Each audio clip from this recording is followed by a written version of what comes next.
സൽ സ്വഭാവങ്ങൾ മാത്രമുണ്ടായാൽ സഹോദരങ്ങളെ, ഈമാൻ കാമിലായ രൂപത്തിലില്ലെങ്കിൽ എങ്ങനെ രക്ഷപ്പെടാനാണ്? നിറഞ്ഞ സ്വഭാവങ്ങൾ ജീവിതത്തിൽ പുലർത്തിയ എത്രയോ ആളുകൾ ഉണ്ടായിരുന്നു. പക്ഷേ അവരിൽ ഈമാൻ ഇല്ലാത്തത് കൊണ്ട് കാര്യമായി ഒന്നും അവർക്ക് കിട്ടിയിട്ടില്ല.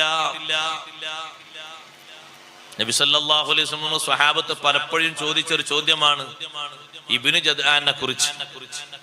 പഴയ കാലത്ത് ജീവിച്ചൊരു ധർമ്മിഷ്ഠനാണ് ഇബ്നു ജദ്ആൻ. അയാളെ ധർമ്മം എന്താണെന്നറിയോ?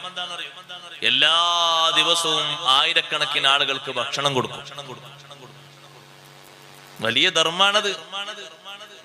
അയാളെ വീട്ടിൽ ഒരു ചെമ്പുണ്ടായിരുന്നു, ഭക്ഷണം ഉണ്ടാക്കുന്ന ചെമ്പ്. ഇമാം നബി റളിയല്ലാഹു അൻഹു വിശദീകരിക്കുന്നുണ്ട്.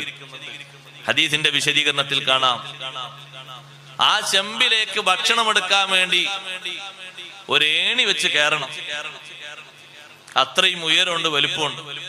എന്നിട്ട് അതിൽ നിന്ന് ഭക്ഷണം എടുത്ത് ആയിരക്കണക്കിന് ആളുകൾക്ക് ദിനേന ഭക്ഷണം കൊടുത്തിരുന്ന മനുഷ്യനാണ്. അത് വല്ലതും അയാൾക്ക് ഫലം ചെയ്യുമോ എന്ന് ചോദിച്ചു. തങ്ങളെ മറുപടിയില, ഒന്നും അയാൾക്ക് ഉപകാരപ്പെടൂല. എന്തേ കാരണം?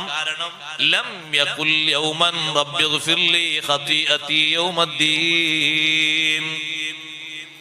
പരലോക വിശ്വാസമൊക്കെ ഉണ്ടായിരുന്നില്ല. അതാണ് പ്രധാനം. നമ്മൾ ചിന്തിക്കൂല, ചെയ്തൊക്കെ വെറുതെ. അപ്പൊ നല്ലോണം കരുത്താർജിച്ച ഈമാൻ ഉണ്ടെങ്കിലേ രക്ഷപ്പെടാൻ കഴിയുള്ളൂ. അള്ളാഹു നമ്മുടെ ഈമാൻ സലാമത്താക്കി തരട്ടെ.